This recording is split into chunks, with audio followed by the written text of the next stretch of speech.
Buchanan, Texas. How you doing? Isaiah, how much attention do you pay to an opponent's run defense? I'm asking this because Missouri's last in the country against the run. Are you ever aware of that, and does it make you look forward even more to a game if you are? I kind of wasn't aware of it. I just watched a little bit of film on them last night. That's about it. I feel like we still got to come with the same mentality as we did last week, and we just got to keep playing. And sorry. We go to the left side to Zach Taylor from Bryan Broadcasting. Isaiah, you guys had kind of started out slow on offense the previous weeks, but on Saturday you guys were able to jump out quickly. What was different? What were you doing differently that was allowing you guys to move the ball up and down the field? I think it was just a testament to Coach Jimbo's play calling. He called the right plays, and we just executed them, and we just focused on every play, one play at a time. That's what we kept telling ourselves the whole game, and that's what we did. Let's go in the right here in the middle to David Nuno for Texags in the middle. Isaiah, I heard a lot about practice being so good last week, a lot of attention to detail, focus. What was different than weeks prior? I don't think it was anything different. I think the guys just realized what it took during practice. We just learned how to finish at the end of practice. I think at the beginning, when the season started, we would do good, and then towards the end, we weren't finishing. But last week, we were finishing all practice, very detail-oriented practices that we had. So I feel like this week's going to be the same. I believe we have a question from Travis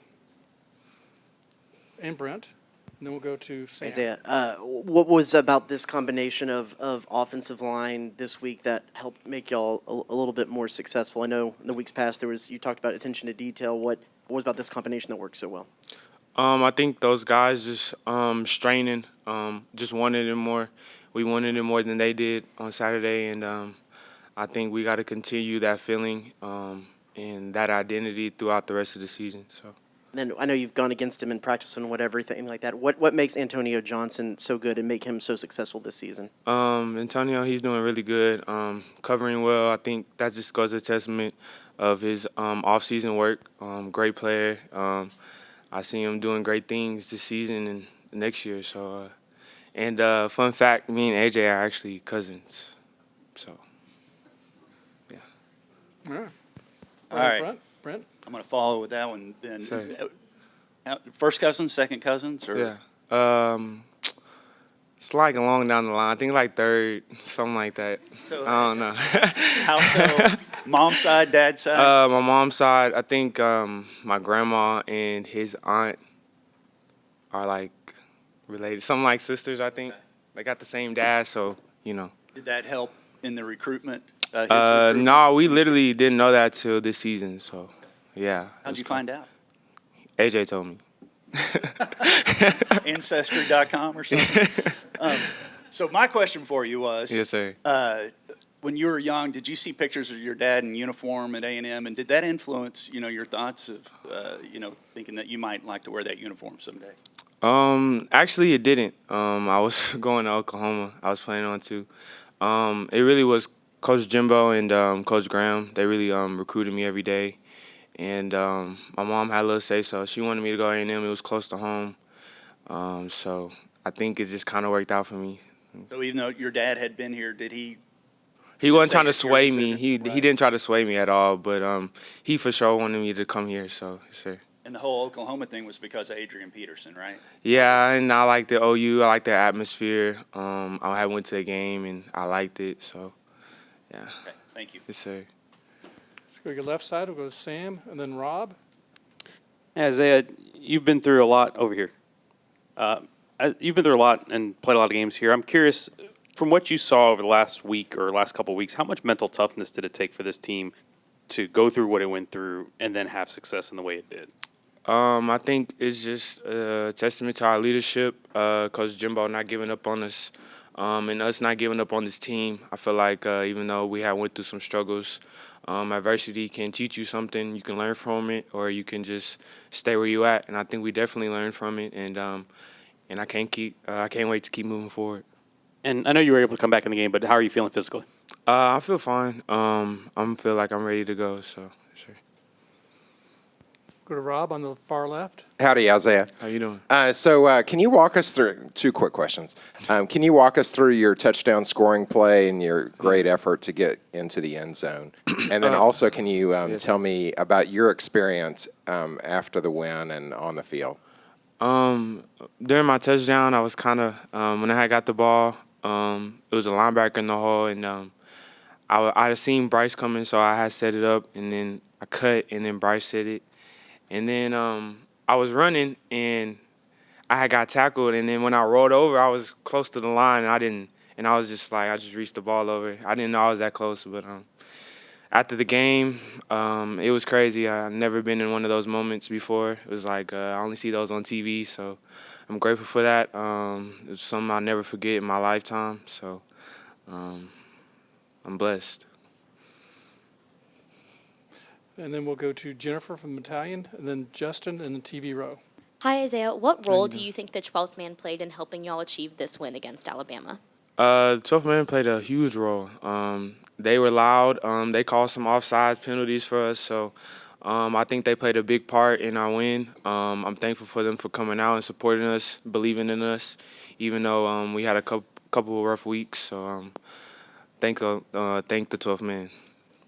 Back left to Justin, and then TV row.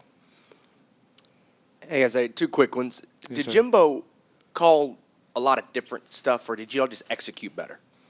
I think we just executed it and wanted it more than Alabama. Coach Fisher, he called a lot of same plays, a lot of different plays, mixed it up. So play calling was just right. So I felt like we was just executing it, and we came out with a different mentality than we have any other game. So. And that offensive output, how much does that kind of get you guys going? Because, like Yeah. when you lost the last 2 weeks, I know y'all would be, maybe not frustrated is the right word, but like, come on, we have this thing. Yeah. What does that performance do for you guys mentally? It kind of boosted our confidence. Zach playing well, just ignited the team, ignited everybody to keep going, and we just wanted to win. And I'm glad that we did. And Zach played very well, and I'm pretty sure he's going to continue to. So. Go to back right. We'll go to Mike Lucas from KAGS, and then Tyler. Hey, Isaiah, last year you guys lose to Alabama, beat Florida, go on that winning streak. This year you guys lose 2 in a row, beat Bama. Is this team poised to go on a similar streak and similar run like last season? And is kind of the leadership in the locker room set to, help lead the Aggies and this team to that?